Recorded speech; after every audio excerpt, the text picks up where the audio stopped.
It's Friday, February 28th, 2025. Welcome to Make It Make Sense. I'm Granthermes.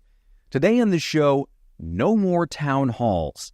Republicans across the country are fielding a lot of anger from constituents, and Democrats aren't faring any better either, which is why my guest today is Michigan Representative Debbie Dingell, who represents Michigan's 6th District. We talk all about what Democrats are doing right now, what the mood in Congress is, and why doesn't it feel like anybody really seems to know what's going on Capitol Hill.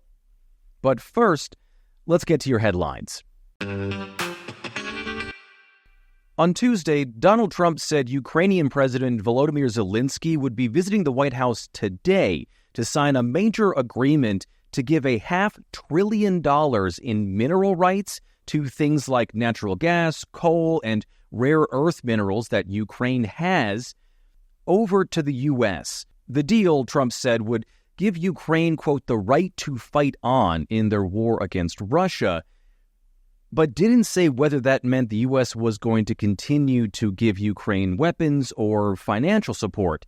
Now, Zelensky told reporters that Trump was pressuring him to sign this deal and that it would take the next 10 generations of Ukrainians to pay it back, although the agreement is an agreement to agree on this thing. So what they actually signed today wasn't the physical contract to these mineral rights. It was a contract to agree to a contract later in the future.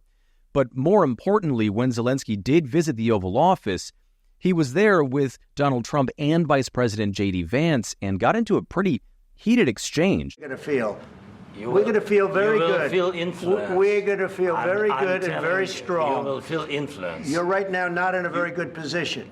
You've allowed yourself to be in a very bad position, and he happens to be right about it. From the very beginning of the war. You're not in a good position. You don't have the cards right now.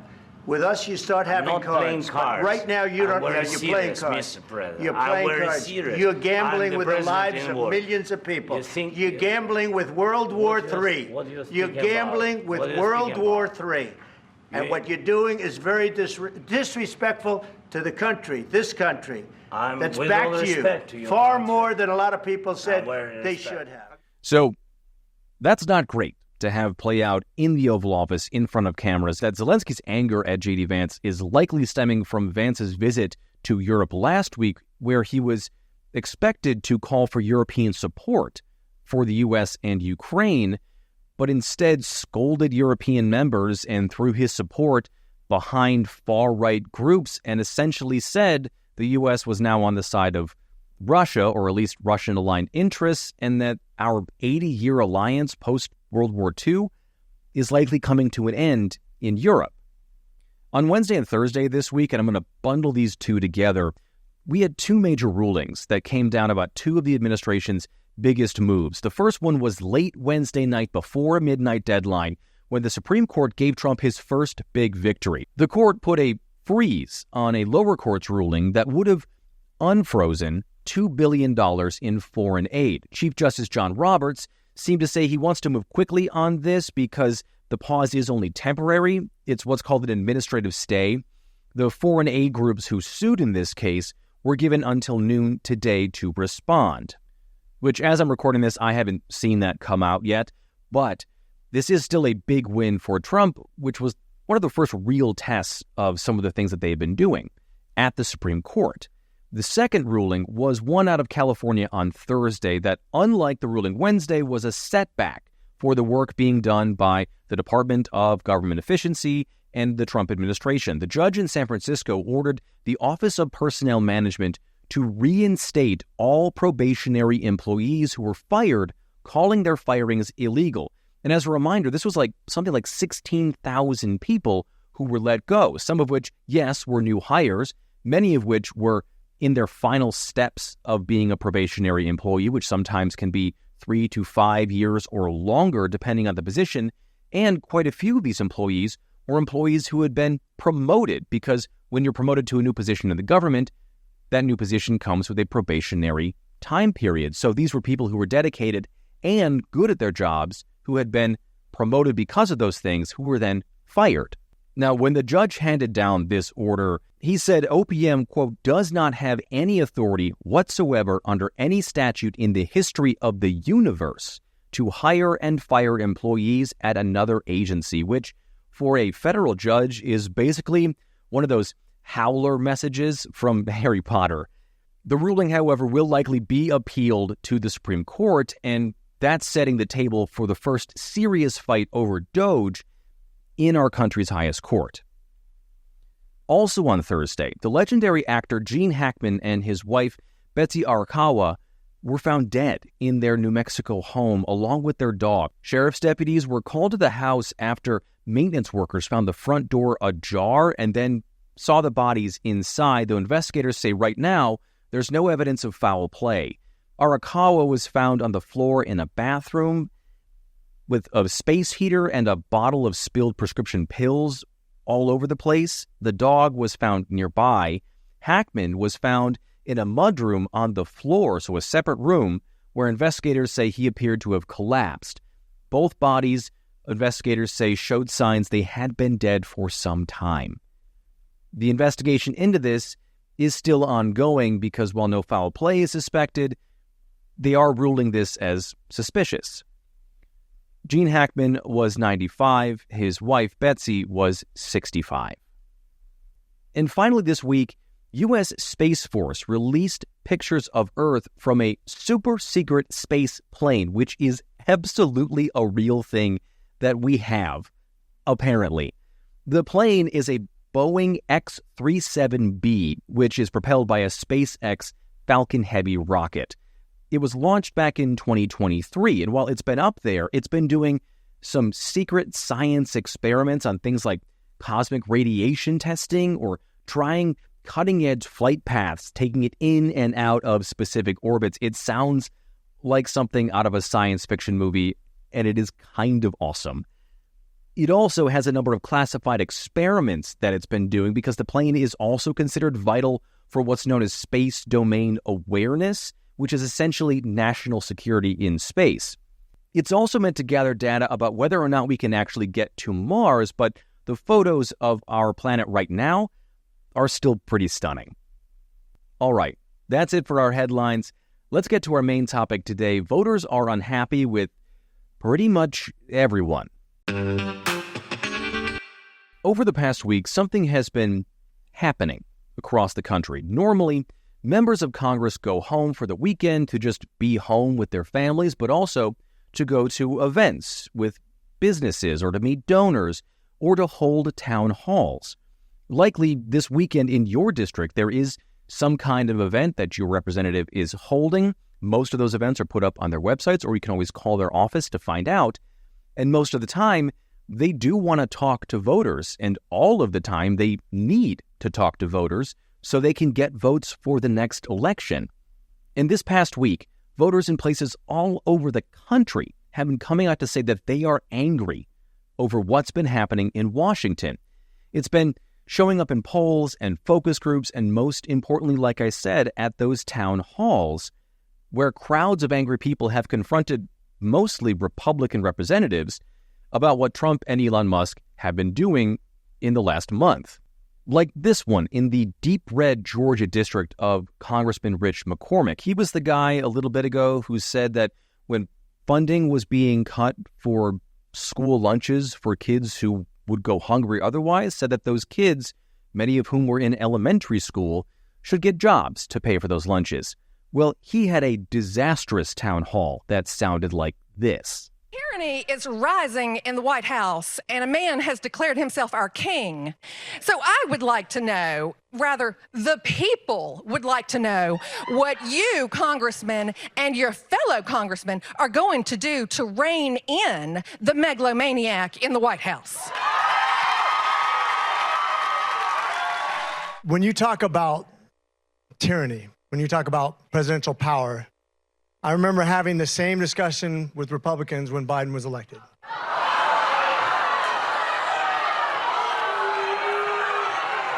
The funny thing is,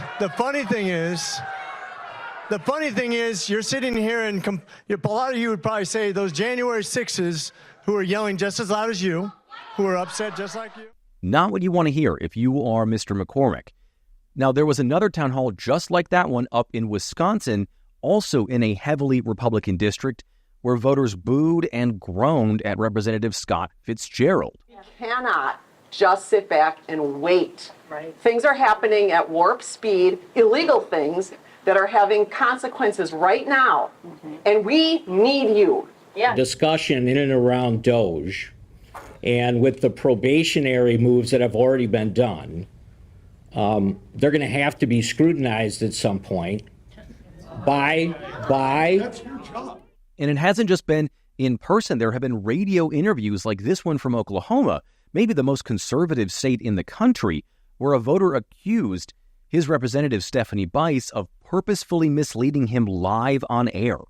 How can you tell me that DOGE, with some college whiz kids from a computer terminal in Washington, D.C., without even getting out into the field, after about a week or maybe two, has determined that it's okay to cut veteran benefit? I think a couple things. Let me give you an example. Did you know that the VA was in charge of payments for illegals for housing? Basically, the VA. No, I'd like for you to send that to me. Could you send me that reference so I could research that? Because no, I'm not aware of that. And I would tell you that that's a red herring, a false flag. If you're throwing that kind of political stuff up, trying to cut veterans' benefits, that's very alarming to me. Now, all of those things are just little snippets of what's been happening across the country, and with a budget fight looming and about to happen right now, which we will get to later in this episode, those are not the kinds of things that Republicans want to see. So much so that this week, sources within the Republican National Party have been telling reporters that their new directive is to hide from voters, saying when it comes to town halls, they should just skip them. According to NBC, a Republican official told them a message, I believe, has been clearly sent that this narrative should end very soon, saying probably the best way for that to happen is no more town halls. Elon Musk's work still has the administration's support, period. Which puts members of Congress in a tricky spot, because on the one hand, they've got angry people at home. On the other hand, there are threats of retaliation from the White House, which could mean cutting more vital programs or funding for projects in their districts. And then there are the promises from Elon Musk to throw his $400 billion bank account behind challengers to these members if they go against him and Trump. So Republicans are understandably afraid for their jobs in Congress, kind of from all sides. Now, these town halls are also being met in a couple ways by Republicans. This week, a senior advisor in the GOP said the town halls were astroturfed, which is a phrase meaning the audience members weren't legitimate constituents or their emotions weren't real, as opposed to grassroots, which is real. Do you get it? Grassroots, astroturf, real, fake, yeah. Speaker of the House Mike Johnson said the same thing, but went a step further and accused those people of being paid to be there.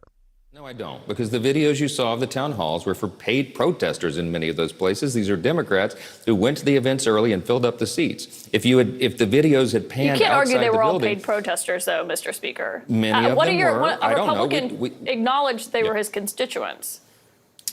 One Republican acknowledged they were his constituents. That's fantastic. Okay, but they had Democrats come and fill the seats early, all right? This is an old playbook that they pulled out and ran, and it made it look like that what is happening in Washington is unpopular. But I'm going to tell you, Caitlin, the American people are behind what's happening. The DOGE efforts is polling over 80% right now. They want us to find efficiencies in the federal government. They want the government to be smaller and leaner and more accountable to the taxpayers. And that's what these efforts are all about. That's what the Republican Party is about. That's what our commitment is to do, to make government work better for the people. This is a restoration of common sense above everything else.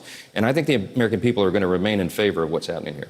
Okay, those lawmakers do also represent Democrats. That doesn't mean they were paid to show up if they're upset about this. But I want to move on because just... And yeah, she's right. Just because they didn't vote for you doesn't mean they're not voices you shouldn't listen to. And if anything, the fact that they got there early to fill seats should tell you how much they care. I do want to say that there is also no evidence to back up what Johnson said that these protesters were paid, and he didn't give any in that interview and hasn't since. But there have been more disturbing responses to these town halls where violence has happened, most notably in Idaho, where private security, seeming to pretend they were law enforcement, physically removed a woman who was shouting during a town hall where the local Republican Party had only chosen people with positive questions to speak before the event. Get them out. If you can't be civil, get out. Get up or be arrested. So, you know, folks, when our nation began, Arrested? there was some really You're going to arrest her? Who the are these men? How about that? Oh, my goodness. Come on, Musk. Hey! That's what we do. Let's go. It's too bad that you're mismanaging money for a decade. And Elon Musk is getting up there and show your badge. Don't touch her. And I know that audio and that video is genuinely chilling to watch or listen to. Now, it's important to note here that that woman was a former Democratic candidate in the area, but she does have a right to speak and definitely shouldn't have been thrown to the ground and put in zip ties. She is not being charged with anything, but so far, neither are the private security guards. But when you need to resort to that sort of a thing at a town hall because you don't want people voicing their frustrations, it's not a good look. Now, it is easy to say that these things are happening at town halls and they're isolated incidents that aren't happening everywhere, or that it is Democrats who are showing up, and most often people who are upset with something are the ones you hear from. But voters and businesses are starting to turn on the Trump administration as well in polling.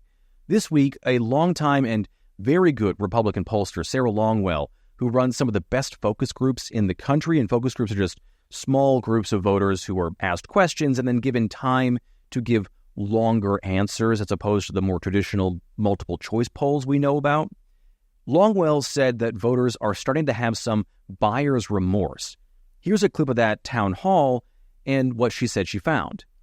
A lot of babies getting tossed out with the bathwater, to use an old-fashioned phrase, in this first few weeks. And of course, as usual, and I'm disappointed about this with President Trump because he served before, we're just forfeiting respect internationally daily. If we had a drinking game where everyone took a drink when the word reverse course or walking this back would be drunk in 20 minutes. It's chaos up there. The voters that I was talking to both before the election and after the election that are kind of these, we say low information, but we just mean people who aren't tapped into politics all the time. They voted for Donald Trump for one very specific reason. They thought things were too expensive. And they still think things are too expensive. But now what you see is they're like, what is he focusing on? I didn't vote for this dismantling of the government. You may see a lot of terminally online people getting really excited about Doge. But as you can see, there's a lot of sort of more marginal voters who are looking at this and saying, well, this is chaotic. She's right. People feel chaos, whether they understand it all or where it's all coming from all the time is one thing. And that's not to say that people are dumb. I just mean that there are a lot of moving parts to the government, and not everyone has time to be submerged in this stuff, nor should you have to be. But people who are CEOs and big business are also feeling this way, and they're starting to turn on Donald Trump too. CEOs have said things like, everybody's paralyzed, and the chaos that is reigning right now is causing everyone to sit on their hands. Those were from the CEOs of a major semiconductor chip company and the NASDAQ private market investment firm. CEOs have been going to Mar-a-Lago for the last month to get Trump to ease up on things like tariffs, which hurt consumers at home and hurt their imports, and some of his immigration policies because things like AI microchips or oil in South America are hurting their bottom lines. And the stock market is also taking note, which Donald Trump and his administration really do care about, because the global stock market has tanked since Trump took office, putting the U.S. even further behind Europe, Mexico, and Hong Kong. Now, Republicans have been pointing to a recent poll to say all of this is media nonsense. You just heard Johnson mention that the policies are popular just a minute ago. The poll he's using is a new poll from Harvard and the polling company Harris, which is ranked among the most statistically biased in Trump's direction in the country. Now, that doesn't mean the pollsters themselves are biased, although sometimes it can mean that. It has a lot to do with how these polls are run. And there's been a lot of criticism of this poll for a long time by other pollsters, political scientists on both sides of the aisle, and from Harvard students who say the school is lending its credibility to a flawed polling company. Even if this poll doesn't align with any of the other polls that we've seen since Trump got elected, where what he and Musk have been doing have been broadly unpopular and where Trump's approval ratings have been underwater, which is to say he doesn't have a majority approval rating, I do think it's worth looking at this poll to take a quick detour into how sometimes questions are written in ways that might not be dishonest on purpose, but might lead voters to give answers they don't intend to give. So let's take the top 3 findings of their policies first. So the most popular thing was Trump's immigration efforts, and that's been true for the most part across most of these polls, but not as high as it was here. 81% of people said they supported deporting undocumented immigrants who have committed crimes. It was a similar answer when folks were asked about Trump's actions on quote-unquote closing the border, adding security and policies to discourage immigration. That had 76% support, but both of those questions leave out critical context and could have been asked in ways that were, do you support the deportation of undocumented immigrants who have committed crimes, even if it means innocent people may be deported by mistake, which we know has already happened? Or it could have been asked, do you support those immigration policies if they include things like ending programs for asylum seekers, refugees, and temporarily protected immigrants, which could have been included in this question here and likely would have changed answers. The same thing for the question about whether people supported a full-scale effort to find and eliminate fraud and waste in the government. That had 76% approval again, which I actually think is surprisingly low. You would expect a number like that to be in the upper 80s or maybe even 90%. But there are more questions like that in this poll where you ask people if they're for cutting waste or for raising taxes, which were their options. Surprise, surprise, people want to cut waste, they don't want to raise their taxes. But those questions also leave out massive context when you could have asked, do you support cutting government waste if it also means cutting tens of thousands of federal jobs? Those are things that people need to weigh. And really, case in point, why wording matters is in this poll, because in a later question about whether DOJ teams should have access to government information, the first question was whether DOJ should have access to all government expenditures. 52% of people said, yeah, the Department of Government Efficiency should have our balance sheets. But when the next question laid out that all access would include personal information like our social security numbers, our addresses, our incomes, support flipped, with 58% of people saying, no, DOJ employees shouldn't have full access. So this little side quest here into polling really is meant to say that it's always worth looking at these things when a poll doesn't match what other polls and reporting has said, or when you hear one side or another bringing up one specific poll very often. That can tell you that often, not always, but often, that something is up with that poll. Now, speaking of sides, Democrats aren't making it out of this unscathed either. Democrats across the country have also been the target of a lot of frustration and anger from voters saying they want them to do more. A recent Quinnipiac poll, and Quinnipiac is considered among the best, most trusted pollsters in the country, they found that a majority of voters think the system of checks and balances in the government right now is either not working so well or not working at all. And among Democrats, that number is up to 80%. It's a big reason why that same poll found congressional Democrats had their lowest approval rating in the question's 16-year history at just 21% approval, a number the polling analysts there called a sobering slap in the face for Democrats. And Democrats are hearing it from voters directly, too, many of whom feel like their party has been rudderless since the election. One activist in Michigan telling the New York Times that she would like to see leadership from, quote, any top elected, any top Democrat. They don't have to be elected necessarily. Any national leader would be really great. Just anyone, she says, that she wants to step up and be a leader here. Now, someone who has come out to maybe be that leader is Pennsylvania Governor Josh Shapiro, who recently sued the Trump administration to unfreeze federal funding and will no doubt run for president in 2028. He was also the next choice after Tim Walz for Kamala Harris, and there are a lot of people now who are, in hindsight, asking if Shapiro would have been a better choice. But there's no going back to fix that for the Democratic Party.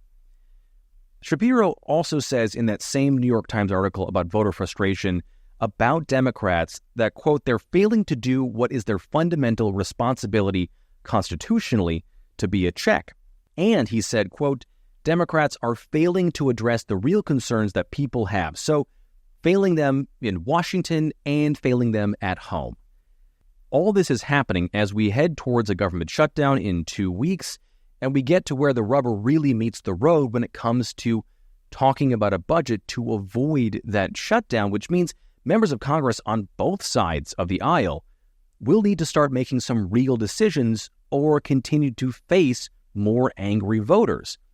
Which does bring us to my guest today, Michigan Representative Debbie Dingell. Dingell has been in Congress for more than a decade now. She's been around Congress for a lot longer. Her late husband, former Representative John Dingell, was a longtime, well-respected member of Congress, and Dingell is now a seasoned member herself and holds several leadership positions.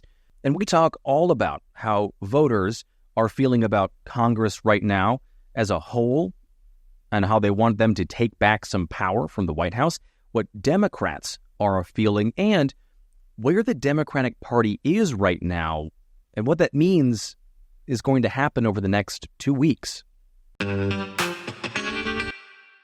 We've heard from a lot of voters, particularly Democratic voters in Congress, who've been more forceful and then want Democrats in Congress to be more forceful about pushing back against the Trump administration has been trampling all over, Article 1 of the Constitution. So for you, have you been hearing in Congress privately from folks who say that it's time for Congress to start putting its foot down? Is there even an appetite from Republicans to do that? I think it's a very complicated time in this country, where it was a very complicated time before the election. There are people that are really scared and very angry. And many of them are in my district, and they are groups that are being seriously impacted. Researchers, doctors, nurses who've been impacted by NIH grants. It's the activist community that it cares about a lot of different issues, that want to see more noise, want to see us push back, and are very frustrated with Democratic leaders. There are also people that, I've been going a lot of places. As you know, I am somebody who's out there and talking to a lot of people. And I have someone that has been very vocal about the impact of many things that are happening, particularly concerned about what's going to happen to our children, our seniors, very vulnerable groups in this population, people with disabilities. But I also have people yelling at me, telling me that he's doing what he said he needed to do. And yesterday I had someone scream at me, global climate's not real, and when are you going to stop talking about that? And finally we got someone and I looked at the man and said, do you really want to see another child poisoned by lead in their water? Do you want to see a child in a school living next to a plant and that's going to get asthma attack? But there are a lot of strong feelings out there, but I do believe there are a lot of people who are just beginning to understand what the potential implications could be in our communities. Sure. And I mean, it's only been a month too. So that's not a lot of time for people to get their feet underneath them. And I also know that Democrats are in the minority right now. So when those folks do yell at you, there is sort of this thing that I've been hearing from not as many lawmakers, but certainly some Democratic supporting voters who say, well, there's not a lot Democrats can do. And I do know that, Leader Chuck Schumer and Hakeem Jeffries have said that there is a plan, but it doesn't seem like Democrats have been able to find a messaging or a message post-election here. Is there any sense of unity happening, or are you just waiting on some sort of post-election postmortem to come out here? So I have some very strong feelings on all of this, and I've been very clear about these feelings since the day after the election. As you know, I was not someone that was surprised at the outcome of the election, nor was I surprised at the outcome of the election in 2016 when everybody made fun of me when I said that Donald Trump was going to win. But it's because I went where the people went. I was in those union halls. I'm in farmers markets. I'm in veterans halls. I make a point of every weekend of trying to be out there and listening to people, hearing what's on their mind. And the voters sent us a very strong message in November. And I believe that every Democratic elected politician needs to take the time to go out and listen. So I frequently quote my husband, God gave us 2 ears and 1 mouth for a reason, to listen more. And people are scared. They were scared about the economy. They were scared about prices. They didn't feel like people really cared about them, or that they were being treated fairly, or what their future was. And I think every Democrat's got a responsibility to go out and listen to what Donald Trump offered, what Republicans offered. Now, by the way, I think many are already realizing that promises made are not promises that are going to be kept. But we've got to understand what they were saying and not have circular firing squads. When we talk about going out and talking to these people, and yes, Democrats should listen to their voters, obviously, but do you get a sense that when they do listen, that in the party writ large, that there's any sort of understanding of how to turn Democratic policies into a new message? Because right now it does seem like Democrats are just advocating for the status quo, and there's no message there to say that we can make your lives better. And I think that's what voters are angry about. I think what is the status quo? I think what we have to do is to tell people what our agenda is and what we're going to fight for. But I also want to say to you, I am not somebody, I don't want people to be without hope. I do not want them to think that Democrats are not fighting back. I think that we right now are looking at very intentional, organized chaos, and that there is an effort to disrupt so many things that nobody knows what to go after. Their heads are spinning, and it's just total chaos. As Democrats, we have to be organized, targeted, and effective. You can't talk about everything because then nothing gets heard. I say we need to have a 5-pronged strategy right now. We need to litigate, legislate, educate, advocate, and communicate. So the litigate, that's happening right now. Mixed results, mostly wins for people in your position. They've been mostly wins. We really have had very few losses where we haven't gotten the ruling that people wanted was more because we didn't have a person withstanding that was bringing the case. So that's something that's very important. You have to have an injured party. And Congress itself does not have standing in many of these cases. So there are a lot of people that are working the litigation strategy, and we don't have the votes, although it only takes 3 Republicans to get the votes. In this next 2 weeks, when they're looking at making significant cuts, we're going to hold those Republicans accountable. Only 3 of them have to say, no, I'm not going to take away that child's health care. They don't have the votes to cut Medicaid. When it comes to the second prong, the legislative prong here, Democrats are the minority. But that is where these next 2 weeks are going to be very critical. The fact of the matter is, in the House side, we only need 3 Republicans to defeat something. The House budget only passed, like one vote had been changed, it wouldn't have passed. And they broke a lot of arms. Now, that is a theoretical number up in the sky that people are, no, we're not going to cut. When we actually start to do the nitty gritty, they're going to have to cut. So we'll see people who are quietly saying, no, we're not going to cut Medicaid. Are you going to? How are you going to vote? And we're going to work that very hard. And I will say, in the Senate, it does seem like Senate Republicans have been a little more willing to push back against the White House and the Trump administration. They, in the Senate, they have a little more leeway, given that they're not reelected every 2 years. So there's that. On the last three prongs here for this 5-part, what would that be, a quintet? What's 5 triad? I don't know.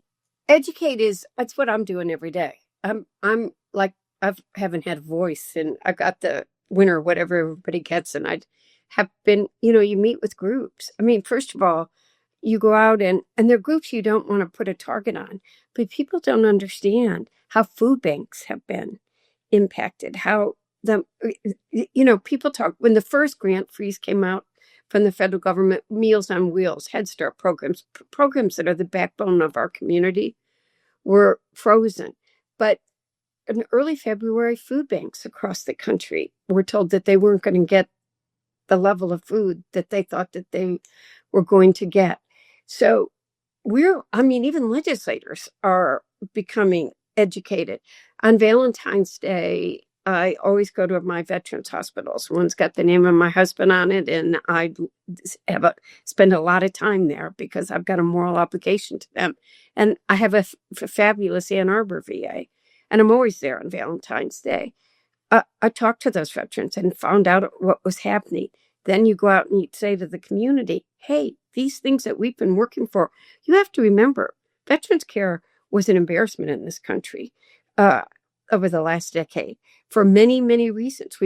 I had friends that died of Agent Orange from the Vietnam War. It took too long to pass the PACT Act so that Vietnam vets, Afghanistan vets, Iraq vets that were exposed to burn pits would get the treatment that they needed.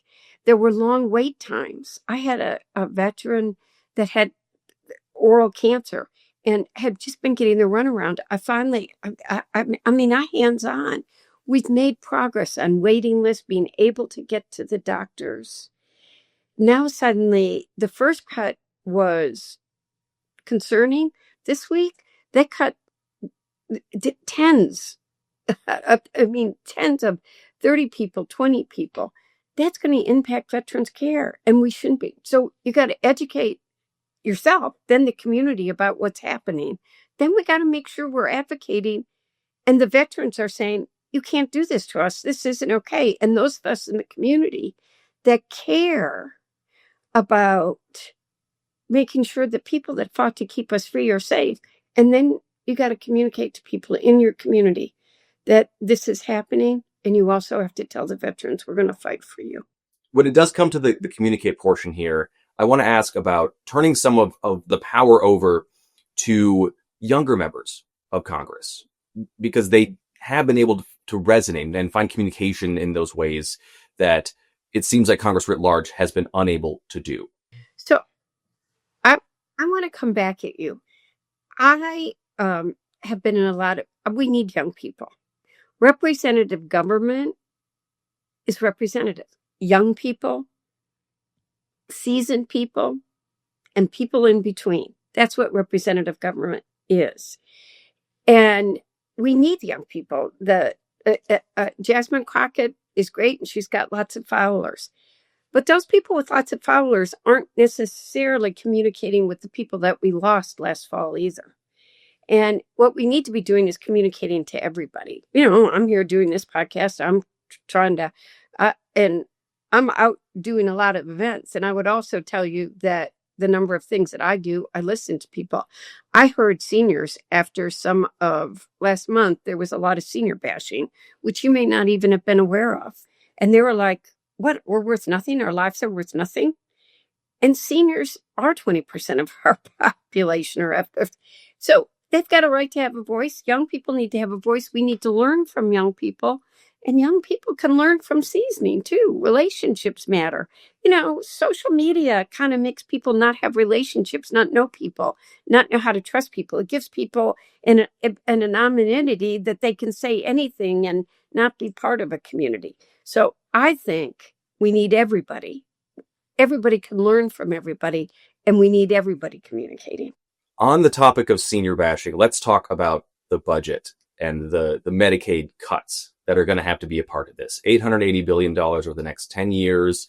Even if you look at what the GAO found, you get maybe 2/3 of that amount of money they need to cut from this.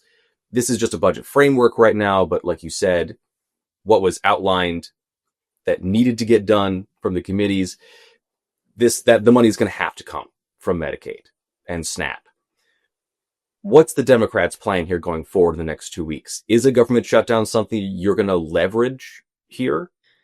I don't think our focus should be on a government shutdown. I think our focus needs to be on protecting the people. And when you talk about Medicaid, you know who Medicaid helps the most? Children. Yesterday, I met a 10-year-old boy who just suddenly collapsed at his sister's birthday party and has an artificial heart from the University of Michigan. 2-income family. But the cost of that are we going to not help? And hopefully that artificial heart is going to keep him alive until he can have a heart, until his body is strong enough to have the heart transplant. People don't know what Medicaid is covering and how many, 25% of the children in hospitals is covered by Medicaid. I think we should be trying to take care of all of our young children, giving them a positive outcome for the future. There are just so many stories that people don't understand. People with disabilities. Disability community is in a total panic right now that their lives aren't being valued, that they are being just totally trashed by this administration. And do Republicans say their life has no value? I want to focus on what we need to be investing in as a country, and how are we going to get a budget. I'm all for rooting out waste and fraud, and I would start with the Pentagon, and I would start with the Defense Department, and we should be working. But I'm not going to do wholesale meat axe cuts to things, and I'm hoping that my Republican friends are going to come to the table. I don't think our focus should be as to whether we're going to shut the government down. I think it needs to be, what are the programs we need to be investing in, and how do we work together to find potential cuts?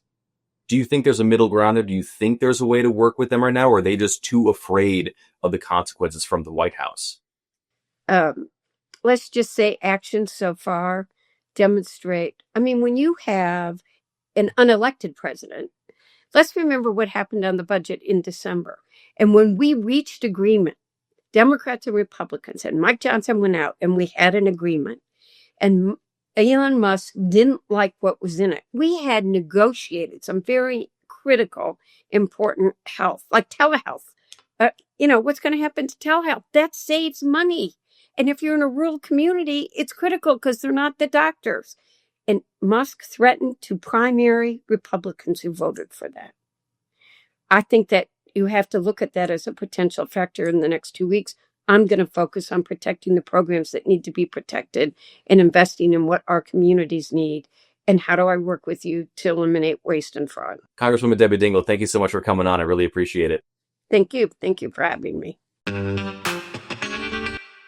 Okay. Now it's time for TLTO, or Too Long Tuned Out, where I tell you just the stuff you need to know from the stuff you just heard.